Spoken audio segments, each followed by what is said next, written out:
Plus d'un mois après le début de la guerre en Ukraine, les troupes russes poursuivent leurs bombardements qui ont notamment visé ce week-end des dépôts de carburant à Lviv, la grande ville de l'Ouest, relativement épargnée jusqu'à présent par le conflit. La frappe, suivie d'un gigantesque incendie, a fait plusieurs blessés selon les autorités locales. Ces images satellites montrent un autre dépôt de carburant visé par un missile dans la région de Kiev, où les forces russes semblent statiques. Elles concentrent désormais leurs efforts sur l'est de l'Ukraine en vue de libérer le Donbass, devenu l'objectif principal de Moscou, selon un responsable russe. Le chef du renseignement ukrainien a dit craindre une partition du pays, comme en Corée.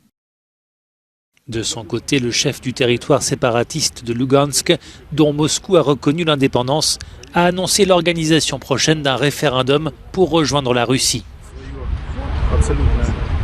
Bientôt, dit-il, il y aura un référendum sur le territoire de notre République où le peuple pourra exercer son droit et exprimer son opinion sur l'adhésion à la Fédération de Russie.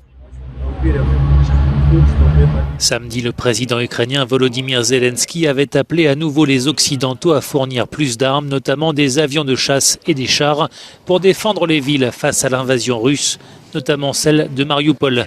Volodymyr Zelensky a salué le courage des Ukrainiens qui défendent la ville. Leur détermination, leur héroïsme, leur fermeté sont étonnants, dit-il. Je suis reconnaissant envers tous les hommes et les femmes qui défendent leur pays.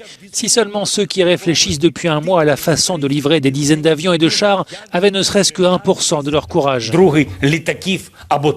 En parallèle, l'exode des Ukrainiens semble ralentir alors que plus de 3,8 millions de personnes ont déjà fui à l'étranger et ils sont 6,5 millions à avoir été déplacés à l'intérieur de l'Ukraine.